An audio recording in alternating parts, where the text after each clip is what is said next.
안녕하세요.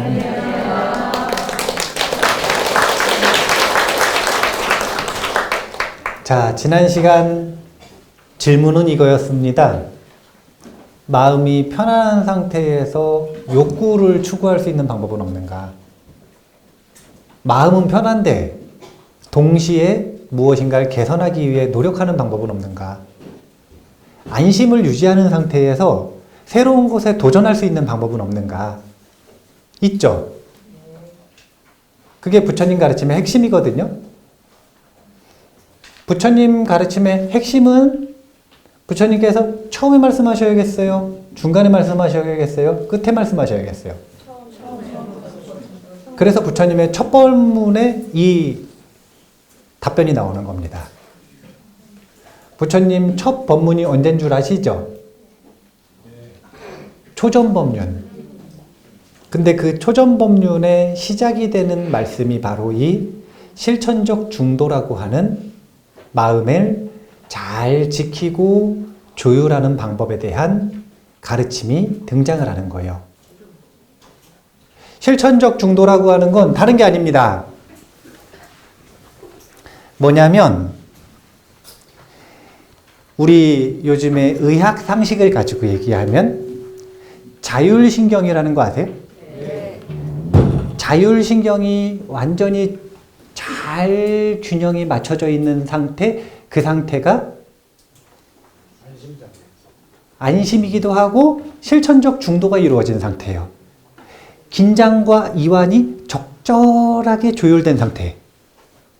이 상태가 극대화되면 뭐라고 표현하는 거냐면 저기 선불교에서는 성성적적한 상태, 적적요요한 상태 이렇게 말하는 거예요. 적적하다, 이완됐다. 요요하다, 긴장감 있다. 근데 이 둘이 동시에 된다? 안심과 추구가 동시에 된다는 거예요. 그러니까 사실은 부처님 당시에도 부처님께서 수행하려면 반드시 이 마음을 배워야 된다라고 말씀하셨고, 중국의, 한국의, 동북아시아의 선불교에서도 수행하기 제일 좋은 마음은 성성적적한 상태다 이렇게 말씀하셨고, 그리고 요즘에도 이 자기를 완성하는 어떤 수행 전통에서든 수행을 할 때 자율신경의 균형이 맞아야 된다라고 이야기를 하는 거예요. 이런 상태를 학계에서는 선정을 연구할 때 뭐라 그러냐면 이완된 집중이라고 표현합니다. 이완된 집중. 그리고 이 이완된 집중이 바로 선정으로 나아가는 길목이다라고, 핵심이다라고 학계에서는, 스님들이 연구한 거 말고요, 불교를 연구한 학자들은, 세계적인 학자들은 입을 모아서 말합니다. 이렇게 마음을 잘 조율하는 거. 안심했는데 그러면서 동시에 기꺼이 새로운 도전을 하는 거. 이 균형을 도대체 어떻게 맞추느냐? 이게 금강경을 비롯한 모든 수행에, 그리고 모든 선을 향한 노력의 핵심 주제다. 부처님이 이렇게 말씀하셨어요. 뭐라고 말씀하셨냐면 사심에 머무르라. 사심에 머무르라. 그런데 이 같은 단어부터 알려드릴게요. 사심은 곧 안심이다. 안심은 곧 금강심이라고 합니다. 금강심은 곧 불심이라고 표현합니다. 불심은 곧 보리심이에요. 왜 여기다가는 이거를 집어넣느냐? 사심, 금강심, 불심, 보리심 전부 다 조금 낯설고 어쩌면 쉽지 않은 마음이에요. 그런데 우리에게 가장 쉽게 받아들여질 수 있고 우리가 가장 쉽게 활용할 수 있는 마음은 안심이에요. 왜냐하면 안심은 누구나 해봤거든요. 안심 해보신 적 없으세요? 네. 그런데 금강심이라 그러면 멀어 보이고, 불심이라 그러면 더 멀어 보이고, 보리심은 뭔지를 일단 모르겠고 잘. 그래서 당장 활용할 때는 안심을 활용하는 게 좋다. 그런데 갈고 닦을 때는 보리심부터 갈고 닦는 게 좋은 거예요. 왜냐? 금강경의 핵심 키워드는 바로 보리심이기 때문에 그래요. 자, 보리심이 뭔지 잘 모르셔서 제가 보리심이 무엇인지부터 설명을 해드릴게요. 보리심에 대해서 가장 광대하고 자세하게 연구한 불교 문화는 티베트 불교입니다. 티베트 불교에서 보리심이라고 하는 마음을 제일 중요시 여기고 가장 강조하고 그리고 가장 오랫동안 많이 연구했어요. 티베트 불교에 아티샤 스님이라고 하는 스님이 인도의 나란다 대학의 총장이셨다가 티베트에다가 인도 불교를 그대로 옮기는 거거든요. 그 과정이 거의 끝나갈 때쯤 나란다 불교는 사라지는 거예요. 이슬람의 침공을 받고 500아라한이 한 번에 죽죠. 인도에 그때 당시에 천재 스님들 중에서도 다 깨달은 분들 모여서 살던 곳이 한 번에 죽음을 당하는 거예요. 이슬람 그 사람들은 꼭 목을 치대. 불상도 다 목을 치고. 그래가지고 아라한들이 한 번에 다 돌아가셔서 인도 불교는 사실상 그때 맥이 끊기는 겁니다. 그러면 인도 불교가 사라졌느냐? 그게 아니라 아티샤 스님이 티베트로 인도 나란다 불교의 체계를 그대로 가지고 가셨어요. 그래서 이 아티샤 스님이 정말 다양한 도차제라고 하는 수행 차제 방법을 집필하시고 설법하시고 체계화하셔서 티베트에 전하는데 그 아티샤 스님이 광대하게 설명해 놓은 이 도차제를 간단한 명상 요결로 남겨놓으신 게 있어요. 이게 아티샤의 명상 요결이라. 우리는 긴 거 좋아해요? 짧은 거 좋아해요? 짧은 거. 그렇죠. 그러니까 반야심경을 그래 좋아하시잖아요. 그런데 이제 이 아티샤의 명상 요결에 보면 보리심을 둘로 나눕니다. 절대적인 보리심과 상대적인 보리심. 절대적인 보리심이 뭐냐면 반야예요. 그리고 상대적인 보리심이 자비입니다. 보리심이라고 하는 건 반야와 자비의 합일된 마음이에요. 이걸 대한불교 조계종에서는 뭐라고 표현을 하느냐? 반야를 갈고 닦는 걸 상구볼이라고 합니다. 자비를 갈고 닦는 걸 하와중생이라 그래요. 자, 근데 이 상구볼이 하와중생을 해석을 잘못하세요. 왜 그러냐면 반야와 자비가 둘 다 보리심이라는 걸 잘 몰라서 그래요. 그러니까 반야와 자비가 다른 거라고 자꾸 생각을 해요. 반야 수행과 자비 수행을 따로따로 생각한다라는 거예요. 이건 그냥 동전의 양면인데 이 둘을 따로따로 생각을 해요. 그러니까 이 둘을 분리해서 해석을 합니다. 위로는 보리를 구하고 아래로는 중생을 구한다. 이게 아니라 이 둘은 연결된 개념이에요. 어떻게 하는 거냐면 반야를 갈고 닦는 입장에서는 동전도 앞면 볼 때와 뒷면 볼 때 입장이 조금 틀리죠? 반야의 측면을 강조할 땐 뭐라고 표현하는 거냐면 위로 보리를 구함으로써 중생을 구한다.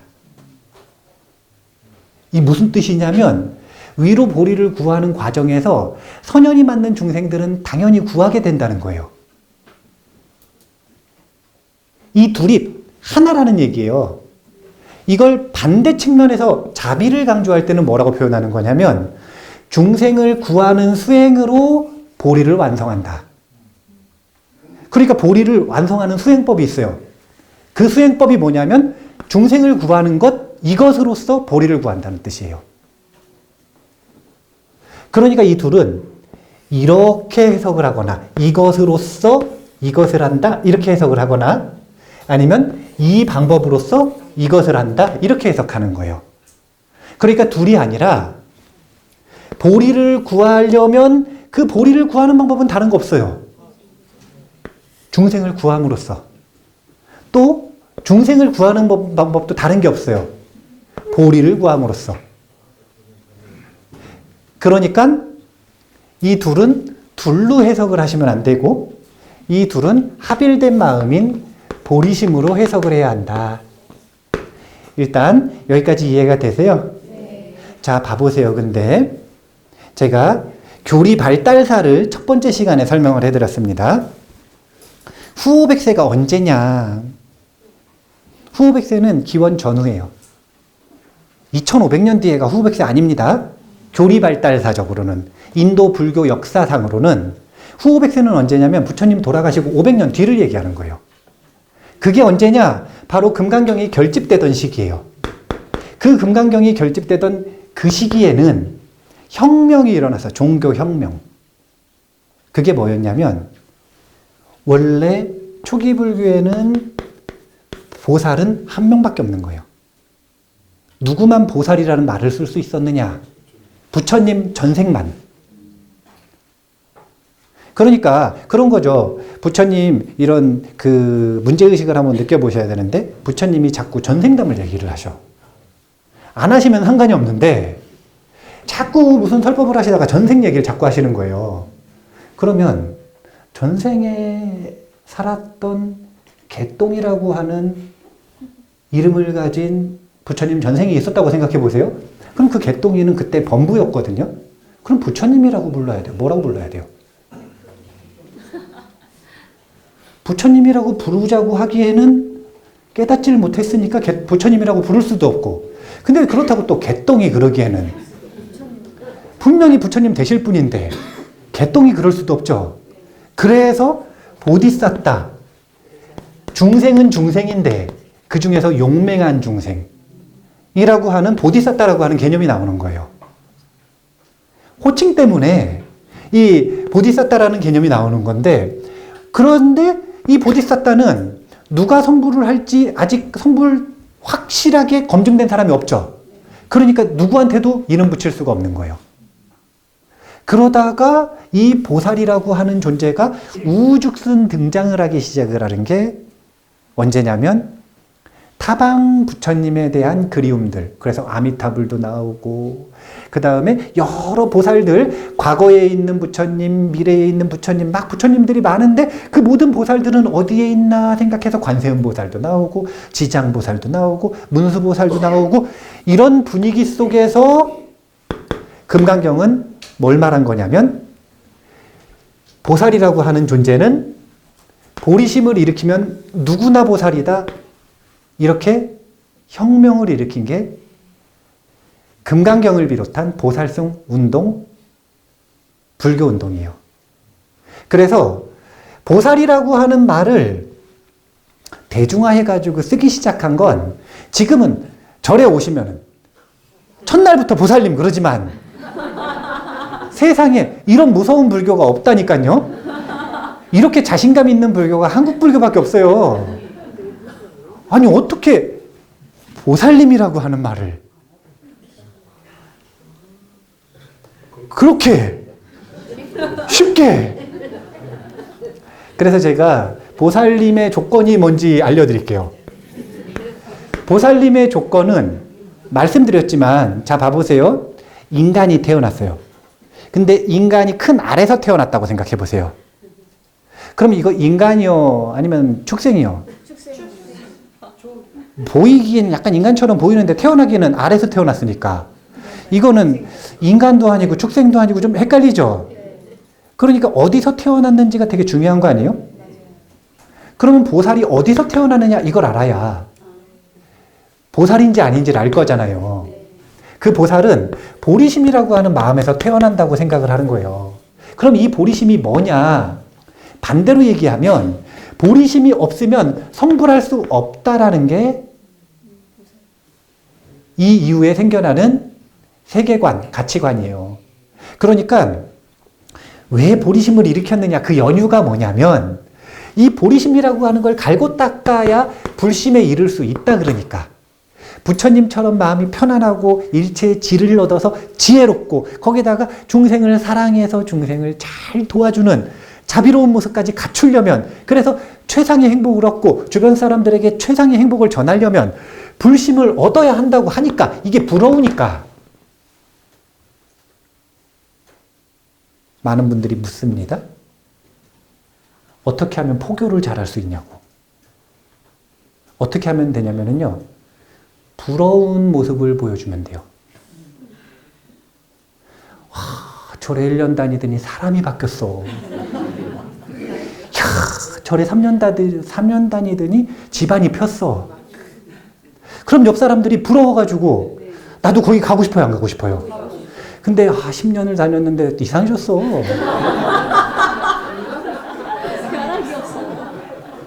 야, 3년 동안 뭐 절만 다니더니 사람이 왜 변한 게 없을까? 그러면 안 그래도 원래 신심이 없던 사람이 있던 호감마저 떨어져요. 이런 걸 회불이라 그래요. 이런 걸 회불이라 그러는 거예요. 부처님 불상 망가뜨린다고 회불이 아니라 여러 사람들의 마음에 있는 신심의 부처님을 망가뜨리기 때문에. 그래서 불자들은 최선을 다해서 개선되는 삶을 살아야 돼요. 자녀들이 어떻게 하면 절에 갑니까? 부모님이 부럽고 존경스러워야 절에 가죠. 포교하는 제일 좋은 방법이에요. 자, 그러니까 부처님은 살아가신 모습이 너무 멋있으니까 그거 부러워가지고 사실은 이렇게 표현하고 싶어요. 잘 모르고 보리심을 그냥 무작정 일으킨 거예요. 왜냐면 부러우니까. 부처님처럼 되고 싶으니까. 뭘 해야 되는지 계약사항을 정확히 안 봤어. 뭐 해야 되냐면은요. 첫 번째는요. 상구보리인데요. 여기서 말하는 보리는 지혜의 완성에서 극에 도달할 때까지. 그러니까 90%도 아니고 99%도 아니고 99.9%도 아니고 100% 될 때까지 끝까지 수행하겠다라고 하는 계약이에요. 첫 번째. 포기하지 않고 끝까지 계약하겠다. 끝까지 수행하겠다. 이게 상구보리라고 하는 계약이요. 계약서에 두 번째가 있어요. 그게 뭐냐면 어떻게 100%를 이룰 수 있는가? 일체 중생을 하나도 남김없이 다 구할 때까지 책임져야 된다. 여기서 말하는 다 구한다. 이게 뭐냐면 나 하나도 성불하기 힘든데 일체 중생을 전부 성불할 때까지 책임지겠다. 봐보세요. 여기 이쯤 되면 조용해지잖아요. 그러니까 여기까지 안 보고 계약을 한 거예요. 왜 요즘에 보면 막 계약 막 하잖아요. 이렇게. 위에 있는 내용 보고 이 정도는 나도 할 수도 있겠다 싶어가지고 했다가 일체 중생 구해야 된다. 이 부분이 딱 들어오면 가슴이 턱 막히는 거예요. 아무 생각 없는 분들은 현실에 닥치기 전까지는 부담스럽지 않을 수도 있어요. 그런데 실제 일체 중생은 말할 것도 없이 그냥 뭐 내 가족, 내 친구, 내 형제, 내 아이 성불시키는 게 아니라 말버릇 하나 바꾸려고 그러는데 안 돼. 내 말대로 안 돼요. 그래가지고 막 화를 내다가 왜 그것도 못하냐 막 화를 내다가 그런단 말이에요. 뭐라 그러냐면은 이 엄마나 아빠겠죠? 엄마나 아빠 누구라고 하든 부모님 뭐라고 말을 해야 리얼할까? 부모님이나 잘하세요 이런단 말이에요. 그게 뭐냐면 화내지 말고 부모님 일단 먼저 잘하시라고. 그러면 그 얘기 무슨 얘기냐면 내 말 하나도 바꾸기가 힘들다는 거죠. 그러면은 내 말 하나, 내랑 친한 사람 말 하나, 행동 하나, 생각 하나 바꾸기도 힘든데 일체 중생의 생각을 바꾸는 게 아니라 성불을 시켜야 되고 일체 중생에는 나랑 친한 이도 있고 대면대면한 이도 있고 아는 사람도 있고 모르는 사람도 있고 결정적으로 원수도 있어요. 이 사람 다 책임지고 과거, 현재, 미래의 모든 중생을 전부 다 구해야 된다라고 하면 이제 가슴이 턱 막히기 시작하는 거예요. 그럼 이때부터 압도적 부담감에 의해서 우리가 작심삼일할 때 뭐 담배 끊겠다, 술 끊겠다 이런 거하고는 비교도 안 되는 이 큰 계약에 압도돼서 포기해버리는 일들이 속출을 하는 겁니다. 그래서 이걸 대표해가지고 수보리존자가 부처님 당시에 제자들이 쫙 구름같이 몰려왔어요. 아라한들도, 성문 아라한들도 있고 그 다음에 대보살들도 있고 초신보살들도 있고 우바이들도 있고 수많은 사부대중들이 있는데 그 중에서 이 보리심 일으켰다가 압도돼서 포기하고 싶은 사람들, 그 사람들 대신해서 수보리 존자가 질문을 했던 거예요. 문장을 한번 읽어볼까요? 사심이 먼저 나옵니다. 몇 페이지냐? 86페이지입니다. 자, 읽어보겠습니다. 본문이에요. 알에서 태어난 것이나 태에서 태어난 것이나 습기에서 태어난 것이나 변화하여 태어난 것이나 형상이 있는 것이나 형상이 없는 것이나 생각이 있는 것이나 생각이 없는 것이나 생각이 있는 것도 아니고 없는 것도 아닌 온갖 중생들을 내가 모두 완전한 열반에 들게 하리라. 이와 같이 헤아릴 수 없이 많은 중생을 열반에 들게 하였으나 실제로는 완전한 열반을 얻은 중생이 아무도 없다. 왜냐하면 수보리여, 보살에게 자아가 있다는 관념, 계하가 있다는 관념, 중생이 있다는 관념, 영혼이 있다는 관념이 있다면 보살이 아니기 때문이다. 자, 이제 이걸 어떻게 나누는 거냐면 여기 86페이지 밑에 문단에 보면 두 번째 문단의 마지막에 보면 규봉 종밀 스님은 금강경 주석을 통해 부처님의 답변을 네 가지 마음으로 구분합니다. 광대심, 제일심, 상심, 부전도심입니다. 자, 그러면은 위에 본문에서 한번 어디까지인지 제가 잘라 드릴게요. 여기 보면은 생각이 있는 것도 아니고 없는 것도 아닌 온갖 중생들을, 여기까지가 뭐냐면 광대심. 그 다음에 내가 모두 완전한 열반에 들게 하리라. 여기까지가 제1심. 그 다음에 이와 같이부터 실제로는 완전한 열반을 얻은 중생이 아무도 없다. 여기까지가 상심. 그리고 뒤에 아인중수상에 대한 내용이 나온 게 부전도심. 이렇게 보시면 됩니다. 그래서 여기 있는 답변은 어디에 머물러야 되는가? 사심에 머물러야 한다. 무엇을 끊어야 되는가? 뒤에 있는 아상, 임상, 중생상, 수자상을 끊어야 한다. 자, 그러면 하나하나 한번 보겠습니다. 광대심부터. 광대심이라는 건 큰 마음이라는 뜻이네요. 넓은 마음이라는 뜻이네요. 열린 마음이라는 뜻이네요. 반대되는 마음이 뭘까요? 네, 밴댕이 같은 마음이라 그러죠. 근데 이런 마음을 뭐라 그러냐면은 임색한 마음이라 그러는데, 제가 되게 중요하게 여기는 단어거든요. 임색. 요 문장 기억해 두시면 좋습니다. 그게 뭐냐면 부처님이 이렇게 말씀하셨어요. 임색한 마음에서는 단 하나의 선도 자라지 못한다. 부처님은 처음부터 끝까지 임색한 마음에서 벗어나기를 권장하셨어요. 어떻게든 임색한 마음에서 벗어나기를. 이유는 다른 게 없어요.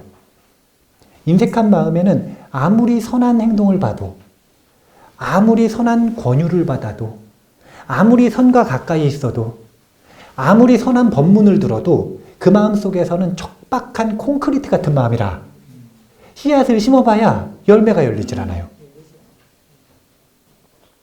그래서 모든 종교는 시작이 보시바람일부터 시작하는 거예요. 왜 보시바람일이냐면 마음의 심리학의 입장에서 보면, 자, 생각해 보세요. 보시를 하고 싶어요.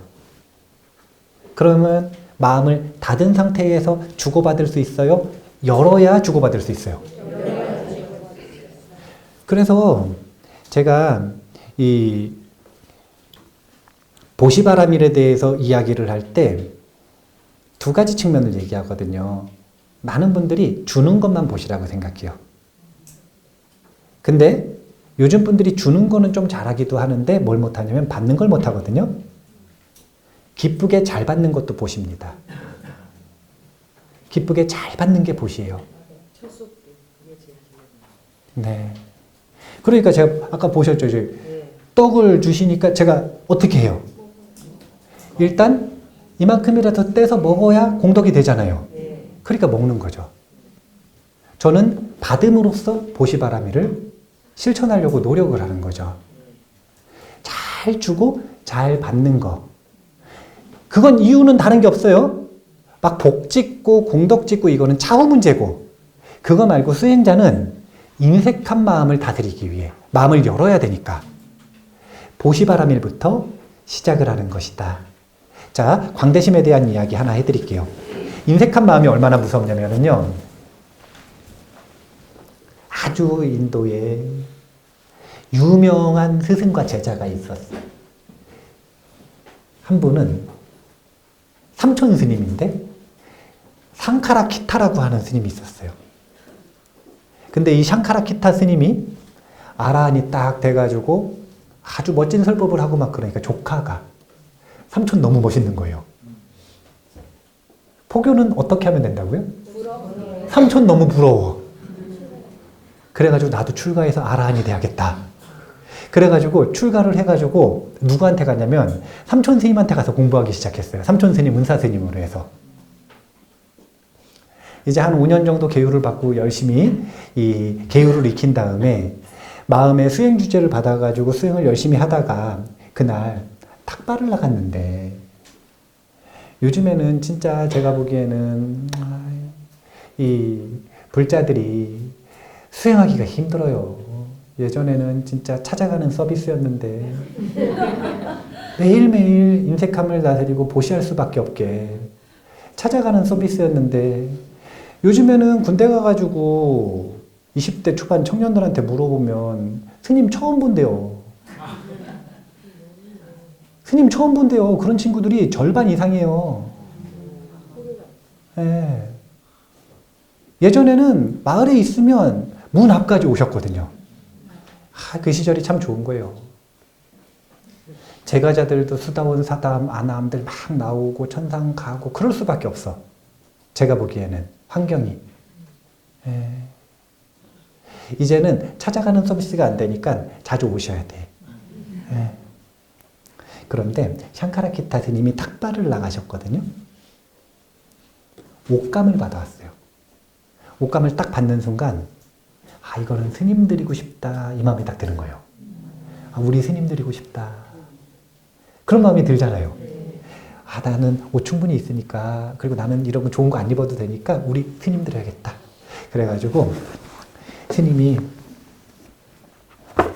딱 앉아 계시면 은사 스님한테 이렇게 부채질을 해드리거든요. 이렇게 더우니까. 이렇게 부채질을 막 해드리다가 스님한테 말씀드렸어요. 스님, 제가 오늘 탁발 나가가지고 좋은 옷감을 받았는데 제가 스님한테 공양 올리고 싶습니다. 스님 받아주십시오. 그러니까 스님이 하시는 말이, 감각 곰곰이 생각을 해보시더니, 나는 가사가 충분히 있으니까 우리 제자 스님 하시라고. 나는 충분히 있으니까 제자 스님 하시라고. 내가 공양 받았다고 하고 우리 제자 스님 하시라고. 그런데 이 스님은 지금 어디에 꽂혀 있냐면 받는 순간부터 뭘 하고 싶었어요? 스님 드리고 싶었죠? 그러니까 아무리 좋은 생각이어도 지금 거기에 마음이 머무르고 있어요. 근데 안 받아주신다 그러니까 서운해요, 안 서운해요? 그러면서 집착이 강해지기 시작을 해요. 막 부채질을 하면서 또 말씀을 드려요. 아니 스님, 그래도 제가 이렇게 좋은 마음 일으켜가지고 공덕 지켰다고, 스님 공양 올리는데 좀 받아주십시오. 아니 나는 옷이 많으니까 그 좋은 옷 제자 스님 하시라고. 또 이렇게 있다가 부채질을 또 하면서 또 말씀을 드렸어. 근데 스님이 3번을 딱 거절을 하시니까 이제 부채질을 하면서 마음에서 번뇌가 일어나기 시작하는 거예요. 무슨 생각이 드냐면, 아, 스님이 나를 거절하셨다. 아, 스님이 내가 마음에 안 드시나 보다. 아, 내가 그러면 여기서 수행을 하면 안 될 것 같은데. 다시 제가자로 살아야겠다. 부채질을 계속하면서 하는 생각이요. 제가자로 살면은 부인을 얻어야겠지. 그러면 아들을 낳겠구나. 그러면 아들 낳았다고 기뻐서 스님한테 인사드리러 가야겠네. 가다가 지금 이 절에 오는 길이 이 자갈밭이니까 가다가 울퉁불퉁해서 내가 아이를 안아 들어야겠지. 부인이 고집을 부리고 업고 가겠다고 하겠구나. 그러다가 아들을 떨어뜨렸어요. 망상에서. 그래서 아들이 다쳤네? 그래가지고 승질이 나가지고, 그럼 망상 속에서 부인한테 말을 안 듣는다고? 말 안 듣고 애들 다치게 했다고 부채로 내리쳤는데 스승 머리를 내리친 거예요.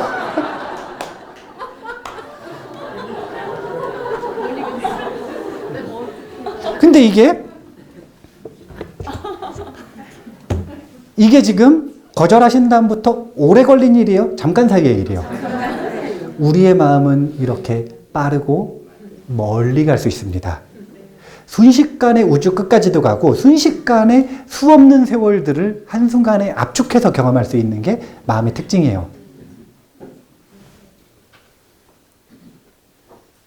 왜 머리를 내리쳤는지 이 스승이 대단한 거예요. 우리 같으면 일단 소리를 한번 지르거나 아니면은 이제 욕이 한마디 나오거나 그럴 수가 있는데 이 아라한이 곰곰이 생각을 해봤어요. 나의 제자가 계율도 잘 배웠고 말과 행동도 잘 닦였는데 왜 이런 행동을 했을까? 아라한의 타심통으로 보니까 무슨 망상을 했는지가 쫙 보이는 거예요. 그래서 뭐라고 하시냐면 괜찮다. 너는 나를 내리친 게 아니라 망상 속에 부인을 내리친 것이 아니냐. 스승을 내리쳤다고 생각하지 말아라. 마음을 안심시켜 주려고. 스승을 내리쳤다고 죄책감이 생길 거 아니에요. 그거는 나를 내리친 게 아니다. 근데 제자 입장에서는 무서운 거라. 자기 무슨 망상을 했는지를 다 봤잖아요. 그러니까 무서워가지고 나는 출가 못하겠다고, 수행 못하겠다고 이제 도망가는 걸 비구들이 잡아가지고 부처님 앞에 데리고 가거든요. 그래서 이제 이 부처님께서 그 제자에게 해주시는 법문이 두 가지인데, 하나는 인색한 마음, 열리지 않은 마음, 어두운 마음, 무엇인가에 사로잡힌 마음, 이런 마음을 뭐라 그러냐면 방이란 마음이라 그래요. 방이란 마음이 얼마나 무서운지, 스승의 머리를 내리칠 수도 있다라는 것, 자신의 뜻과 상관없이. 그리고 두 번째는 그런 마음을 다스리는 것은 다른 것이 없고 그냥 마음문 하나만 지키면 된다라고 하는 것. 이 두 가지 법문을 해주셔서 제자 샹카라키타도 포기하지 않고 수행해서 아라한이 됩니다. 그런데 이 속에서 우리가 생각을 해봐야 되는 게 있는 거예요. 부처님은 의심 때문에 힘들어하고 있는 이들에게, 불안 때문에 힘들어하고 있는 이들에게 어디에 머무르라고 얘기하셨냐면 사심에 머무르라고 하셨어요. 이것은 광대심이 제1이라. 그 다음 두 번째가 제1심이고, 세 번째가 상심이고, 네 번째가 부전도심이에요. 그런데 이 광대심부터 시작인 이유가 있는 거예요. 광대심이 안 되면 제1심, 상심, 부전도심이라는 건 불가능해요. 말씀드렸다시피 얼빠진 마음, 방이란 마음, 인색한 마음에서는 절대 이런 마음이 자라날 수 없어요. 그런 마음은 뭐가 활동하기 좋은 거냐면 악한 마음, 번뇌의 마음이 활동하기 좋은 곳이에요. 그러니까 일종의 마음의 슬럼과 같은 곳이라. 그곳에는 선한 마음이 자라날 수가 없어요. 그래서 1번으로 하는 건 항상 생각을 하셔야 돼요. 자기가 마음이 인색해진 것 같다. 그거 어떻게 느껴지냐면요. 마음이 좁아진 것 같거나, 아니면 예민하게 굴거나, 아니면 눈이 어두워지거나, 인색해지면 눈이 어두워지거든요.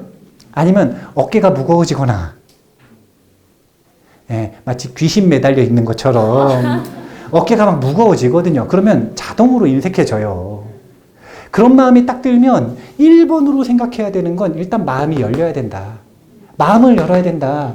그래서 그 다음 이제 묘행무주분에 보면 부처님께서 방법을 알려주시는 거예요. 뭐라 그러시냐면 동쪽 하늘을 보라. 그런 구절 나오나요? 안 나오나요? 얼마나 넓은지 질문하시잖아요. 그게 광대심을 만드는 일상에서 가장 쉬운 방법이에요. 자기가 인색해졌다. 마음이 좁아졌다.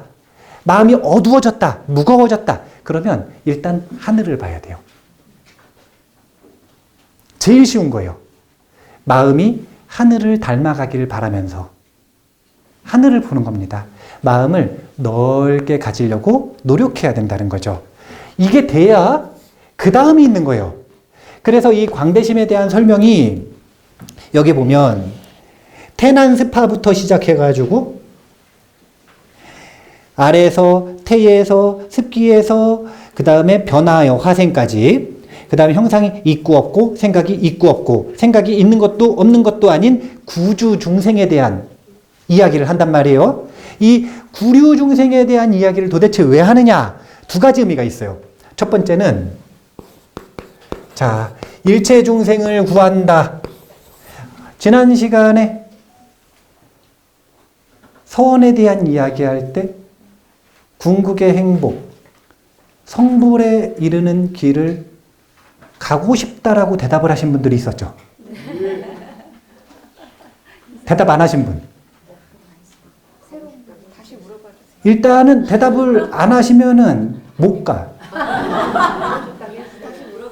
근데 일단 다 간다고 생각을 하고요. 일단 다 가시는 거라. 다 가시는데 이제 제가 이 상세 설명을 해드리는 거예요. 그 계약을 이행하시려면 일체 중생을 구해야 돼요. 일체 중생을 마음에 담는다 그래서 광대심이라 그러는 겁니다. 우리가 삶을 살아갈 때 왜 살죠? 누굴 위해서 살아요? 처음에 나를 위해서 살죠. 두 번째는 가족을 위해서 살죠.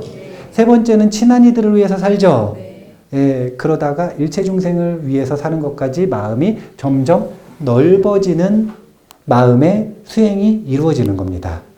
나만 위해서 사는 거? 이걸 뭐라 그러냐면 사람들이 철없다 그러잖아요.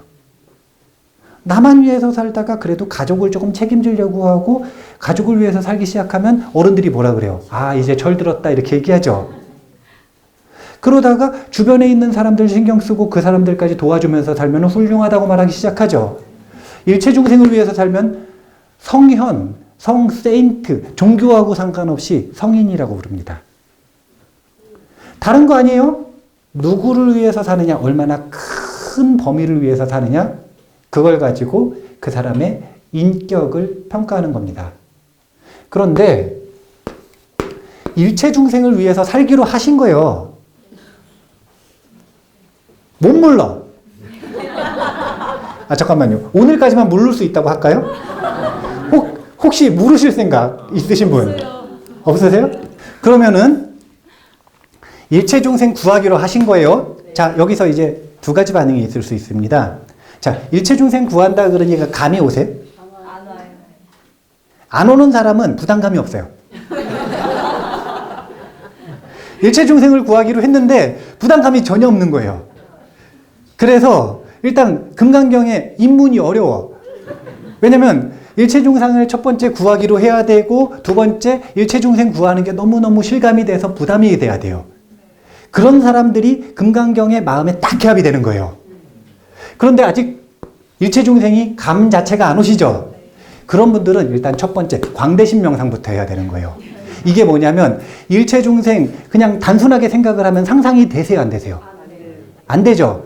그래서 알려드리는 거예요.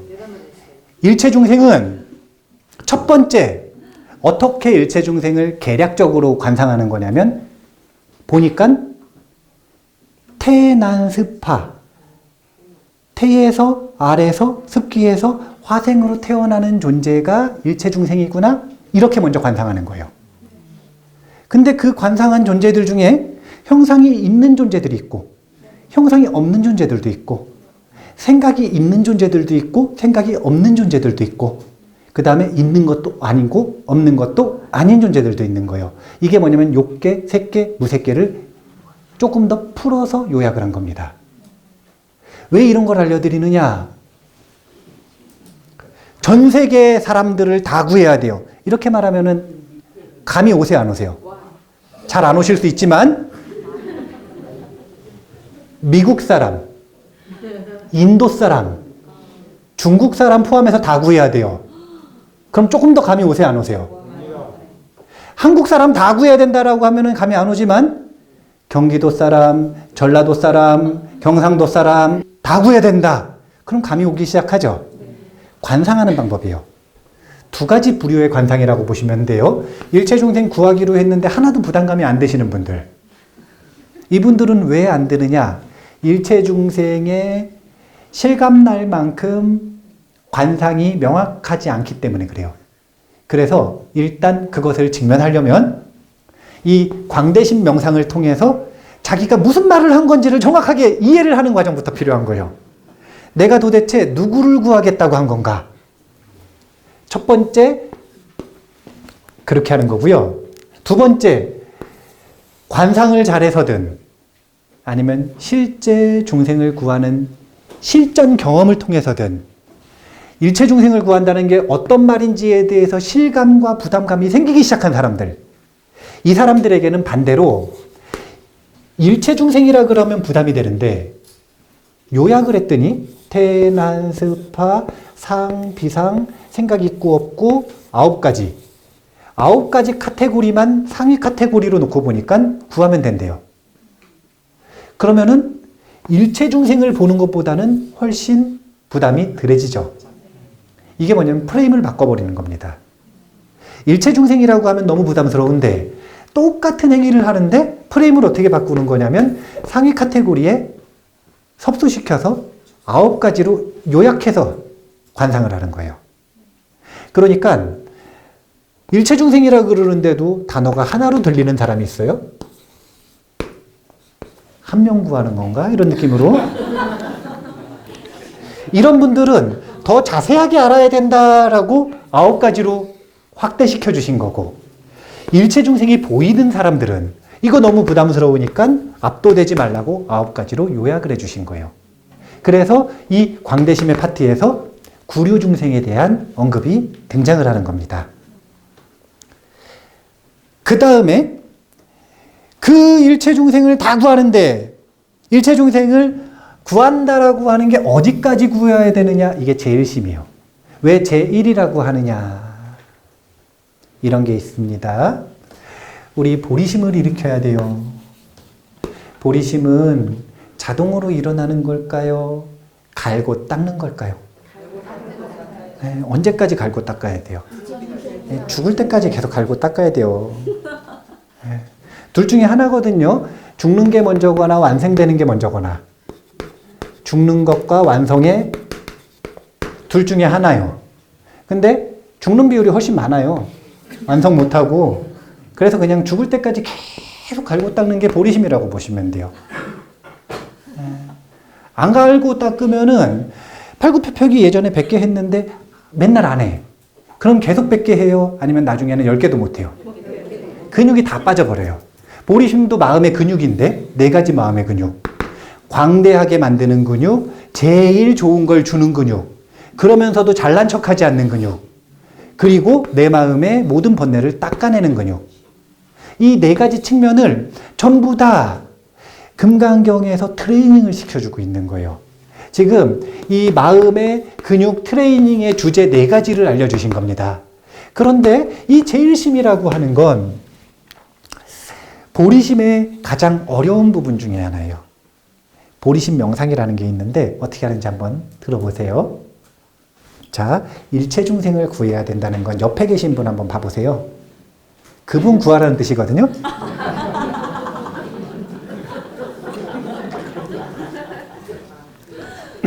그분 구하라는 뜻이에요. 그러면은 그분을 왜 구해야 되는지 납득이 되세요? 솔직히. 아니, 솔직히 나는 납득이 된다. 그래서 보리심 명상이 고안이 된 겁니다. 정체를 알려주는 거예요. 논리 구조가 있거든요. 이 논법을 따라와 보세요. 첫 번째 가설에서 시작합니다. 어떤 가설이냐면 윤회가 있다는 가설. 이걸 가설로 받아들이면서 시작을 하는 거예요. 부처님은 우리는 일체 중생은 무한한 생사를 반복했다라고 얘기하셨어요. 무한한 삶을 살았다고 얘기하셨어요. 첫 번째입니다. 그럼 생각해 보세요. 무한한 삶을 살았으면 무한하게 태어나는 동안 어머니가 있었을까요? 없었을까요? 있어요. 그러면 무한한 생만큼 무한한 어머니가 있었네요? 네. 그럼 무한하다는 게 무슨 뜻이에요? 다 어머니라는 뜻이죠?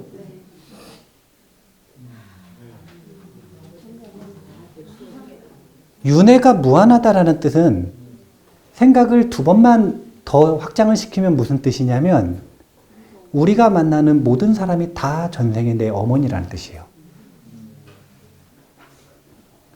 제가 그래가지고 이 보리심 명상을 알려드릴 때 항상 조심하는 게 있어요. 그게 뭐냐면은 옆에 사람을 때렸어. 자신의 삶의 가치관을 불자에 걸맞게 시공간을 확장해 놓고 생각을 하면 이건 무슨 얘기냐면 무한한 삶을 살았고 무한한 우주가 있다라고 하는 이 멀티버스 세계관과 이 무한한 우주의 시간의 세계관을 받아들인다면 요즘에는 물리학에서 이걸 받아들입니다. 2500년 전에는 부처님 교리 속에서만 있었던 이야기가 이제는 물리학에서 이런 얘기를 하죠. 그 세계관을 받아들인다면 사실은 자기가 폐륜을 저지른 거라. 엄마를 때린 거예요. 티베트 불교에서 보리심 너무너무 중요시 여긴다 그랬죠. 그래서 티베트에 있는 불자들은요. 땅을 팔 때 그래 조심해요. 지렁이 어머니 쪼갤까 봐. 생각해 보세요. 자기가 기억 못한다고 잘못을 저지르면 잘못이 없어져요? 기억이 나는 순간 어떻게 되겠어요? 그래서 보리심 명상을 반복해가지고 자신의 세계관으로 만드는 사람은 자비롭지 않을 수가 없어. 자비로운 마음이 저절로 안 일어나도 조심하지 않을 수가 없어요. 말을 할 때 막 할 수가 없어요. 왜 보리심을 일으켰다라고 이야기를 하면서 말을 막 하고 행동을 막 하고 피해를 끼치느냐? 그거는 보리심 명상을 매일 안 하니까 근육이 다 빠져서 그러는 거예요. 이 보리심 명상은 보리심이라고 하는 주제를 갈고 닦는 수행 문화에서는 매일 하는 겁니다. 일어나자마자. 매일 잠자기 전에 하는 거예요. 왜 5분밖에 안 남았죠? 아니, 나 지금 제일 심하는데. 자, 그래서 이 보리심 명상은 마무리를 해야죠. 그럼 옆에 있는 그분이 누구라고요? 그러니까 우리나라에서는 어머니라고 해요. 근데 달라이라마 존자가 서양 가가지고는 어머니라 그러면 사람들이 자비심이 안 일어난대요. 그래서 서양에서는 애인이라고 표현해요. 애인. 전생에 나의 애인이었다.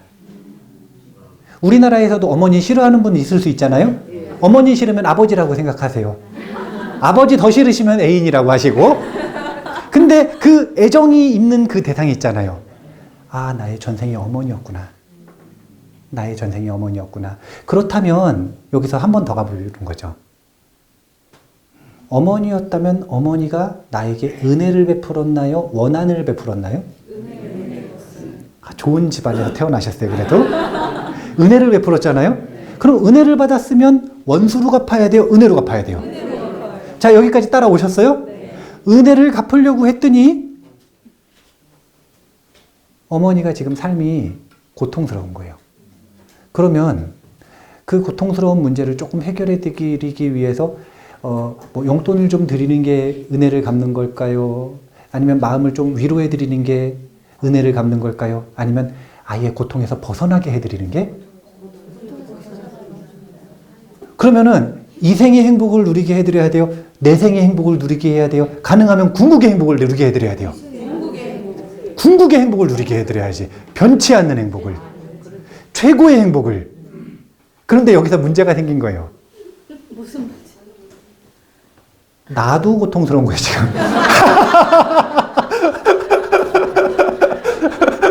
은혜를 안 갚겠다는 건 아닌데, 갚고는 싶어. 네, 갚고는 싶은데, 나도 지금 고통스러운 거예요. 그래서 보리심이 나오는 겁니다. 결론이 어떻게 나오는 거냐면, 내가 먼저 궁극의 행복에 이르는 길을 배우고, 내가 먼저 가서 나의 전생의 어머니들을 다 구해야겠다. 이 마음을 보리심이라고 하는 거예요. 그러니까 제 1심은 용돈 조금 드리는 거 아니고, 아픈 병 낫는 약 조금 드리는 거 아니고, 마음 조금 편하게 해드리는 거 아니고, 뭐라는 거냐면 아이의 고통이 사라지는 열반으로 도달하게 해드리겠다. 이런 마음을 먹는 게 제 1심인 거예요. 이해가 되세요? 네. 이해는 되지만 부담스럽지. 예. 네. 나도 안 되는데.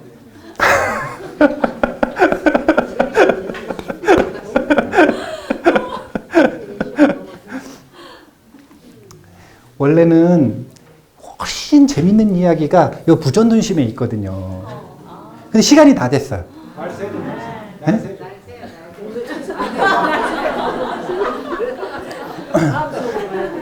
이게 잠이 보약이요.